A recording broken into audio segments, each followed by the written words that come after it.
ओम नमः शिवाय। कर्पूर गौरम करुणावतारम संसार सारम भुजगेंद्रहारम सदा प्रसन्नं हृदयारविंदे भवम भवानी सहितम नमामि।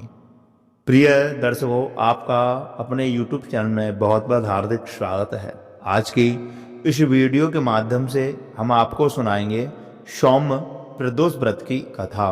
जो भी भक्त सच्ची श्रद्धा, नियम और निष्ठा के साथ सौम्य प्रदोष व्रत की कथा को श्रवण करते हैं एवं मन में धारण करते हैं तो शंकर भगवान की विशेष कृपा उनके ऊपर बनी रहती है। सौम्य प्रदोष व्रत 10 फरवरी वर्ष 2025 दिन सोमवार को रखा जाएगा। त्रयोदशी के दिन जो वार पड़ता है उसी का त्रयोदशी प्रदोष व्रत करना चाहिए तथा उसी दिन की कथा सुननी चाहिए।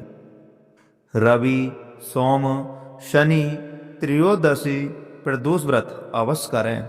इन सभी से अविष्ट फलों की प्राप्ति होती है। जो भी भक्त सौम्य प्रदोष व्रत को पूरी निष्ठा के साथ धारण करते हैं, व्रत को रखते हैं, तो उनके ऊपर भगवान शंकर की विशेष कृपा बनी रहती है।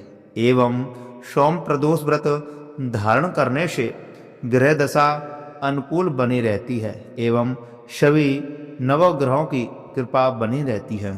त्रयोदशी अर्थात प्रदोष का व्रत करने वाला मनुष्य सदा सुखी रहता है। उसके संपूर्ण पापों का नाश इस व्रत से हो जाता है। इस व्रत के करने से विधवा स्त्रियों को अधर्म से गिलानी होती है और सुहागन नारियां का सुहाग सदा अटल रहता है।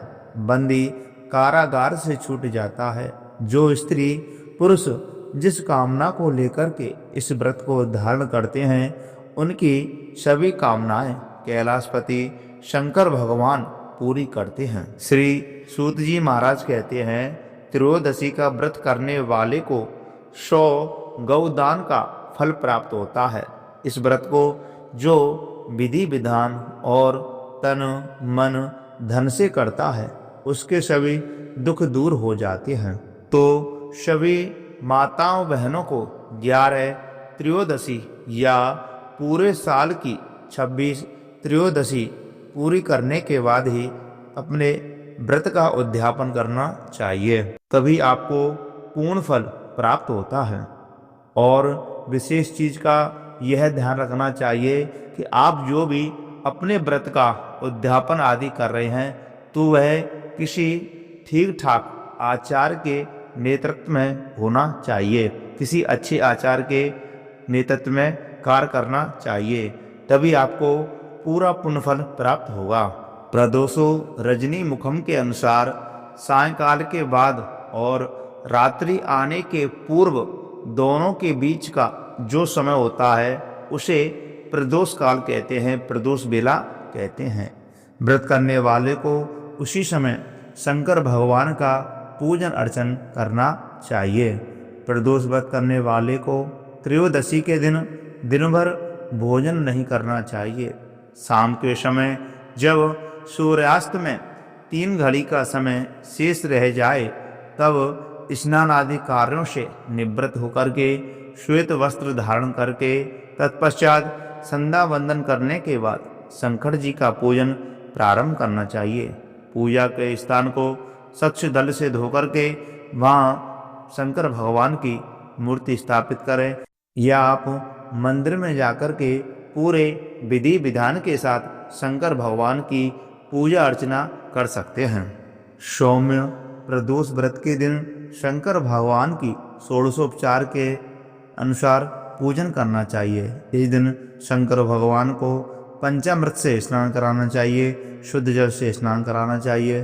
उसके बाद फिर शंकर भगवान को सुंदर सा गंध लगाएं, चंदन लगाएं। उसके बाद अक्षत आदि अर्पित करें। फिर उसके बाद शंकर भगवान को पुष्पमाला अर्पित करें और उसके बाद चंदन से लिख करके बेलपत्र पर ओम नमः शिवाय या जय श्री राम लिख करके शंकर भगवान के ऊपर अर्पित करें। ऐसा करने से शंकर भगवान प्रसन्न होकर के आपको मनोवांछित फल प्रदान करते हैं एवं अपनी पूर्ण कृपा बनाए रखते हैं। और विशेष बात यह है कि सोमवार का दिन शंकर भगवान के लिए ही अर्पित होता है, तो यह सौम्य प्रदोष व्रत और भी खास हो जाता है। तो आइए प्रिय भक्तजनों, अब आप सुनेंगे सौम्य प्रदोष व्रत की कथा। तो बोलिए शंकर भगवान की जय, उमापति महादेव की जय, सर्वदेवी देवतान की जय।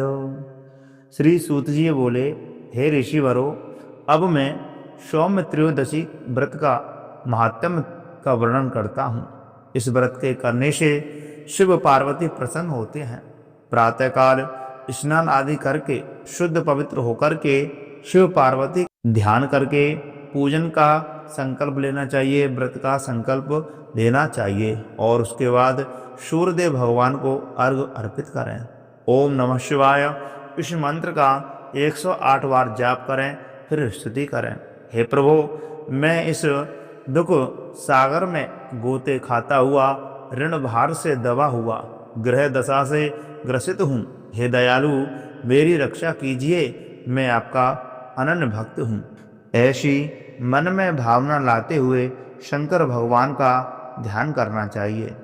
सनकादि ऋषि बोले, हे पूज्यवर महामते, आपने यह व्रत संपूर्ण कामनाओं के लिए बताया है। अब कृपा करके यह बताने का कष्ट करें कि यह व्रत किसने किया एवं उसने क्या फल पाया। श्री सूत जी बोले, एक नगर में एक ब्राह्मणी रहती थी। उसके पति का स्वर्गवास हो गया था। कोई भी उसका धीर धरैया ना था, इसलिए सुबह होते ही वह अपने पुत्र के साथ भीख मांगने निकल जाती और जो भिक्षा मिलती उसी से वह अपना तथा अपने पुत्र का पेट भरती थी। एक दिन ब्राह्मणी भीख मांगकर लौट रही थी तो उसे एक लड़का मिला। उसकी दशा बहुत खराब थी। ब्राह्मणी को उस पर दया आ गई।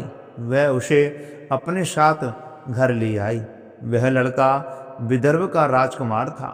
पड़ोसी राजा ने उसके माता पिता पर आक्रमण करके उसके राज्य पर कब्जा कर लिया था, इसलिए वह मारा मारा फिर रहा था।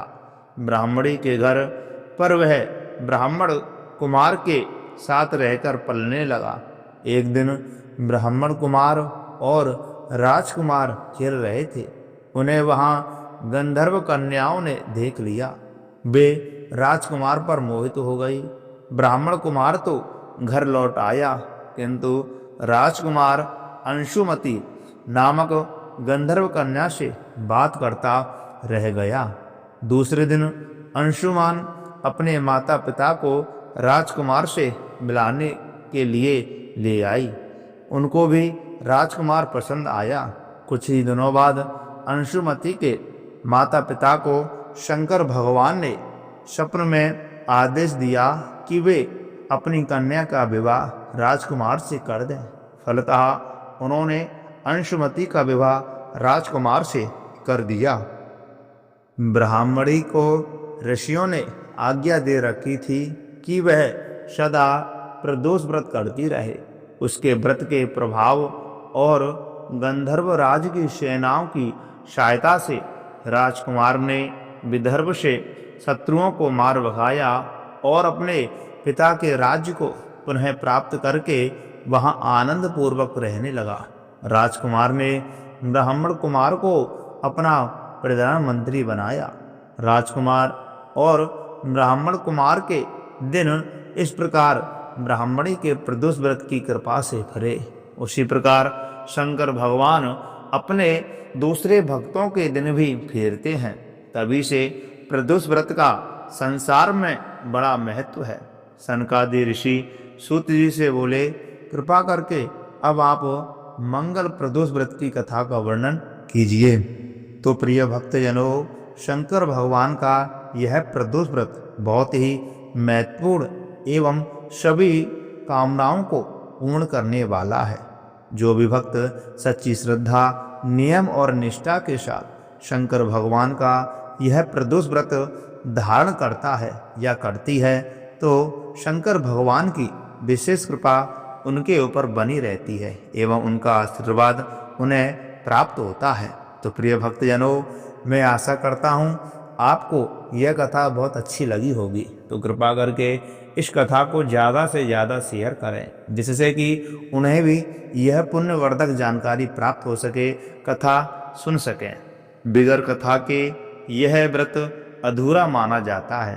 तो प्रदोष व्रत के दिन कथा अवश्य सुननी चाहिए। तो प्रिय भक्तजनों, कथा को अवश्य सुनें और वीडियो को लाइक अवश्य करें।